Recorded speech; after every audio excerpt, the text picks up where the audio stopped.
Welcome to Thriving Tribesmen. My name is Corey, your host, and I'm excited to be making this episode.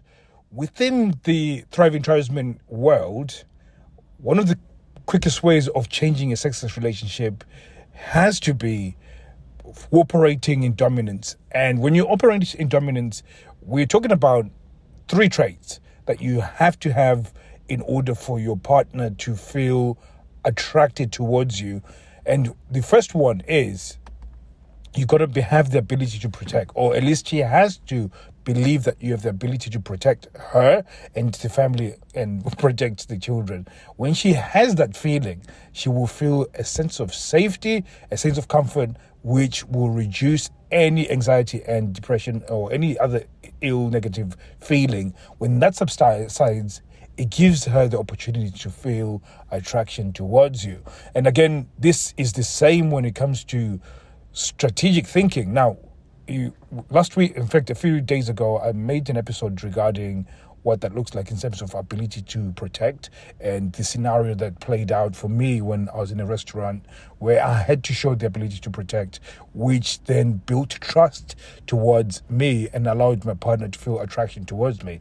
Now, when it comes to strategic thinking, there's been a few questions around it where people know that it's important, but they just don't really know exactly like what is the outcome that I'm looking for.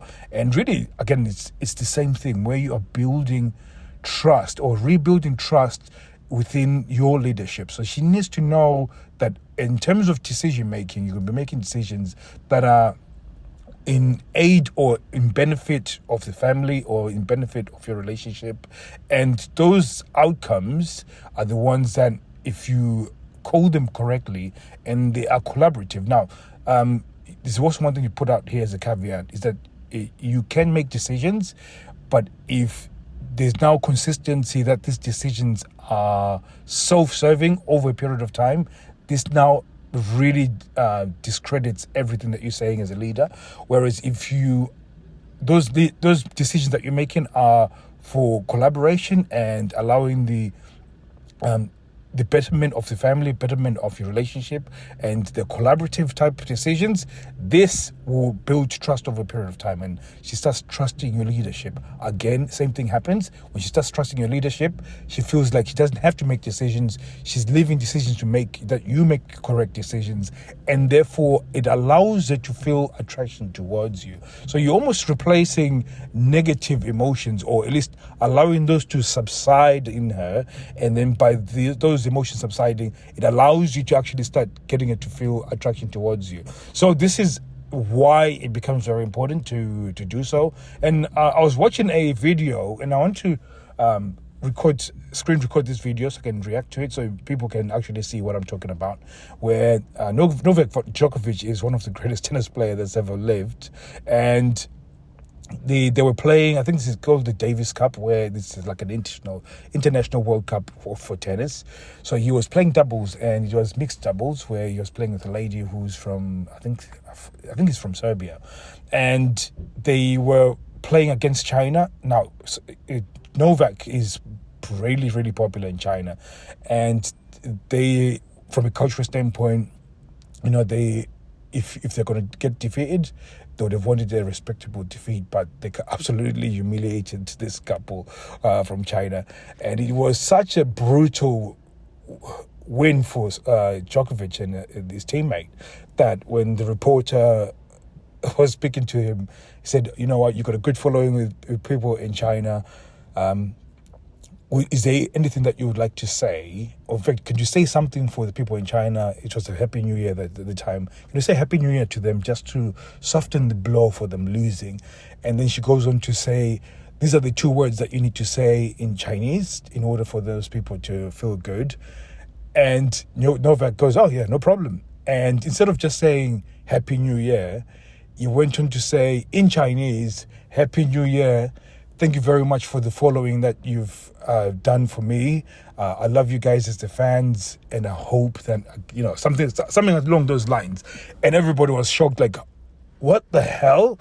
This guy, is he speaking Chinese? In fact, even his teammate was like, I'm completely shocked. This scenario, you've made it fall into favor.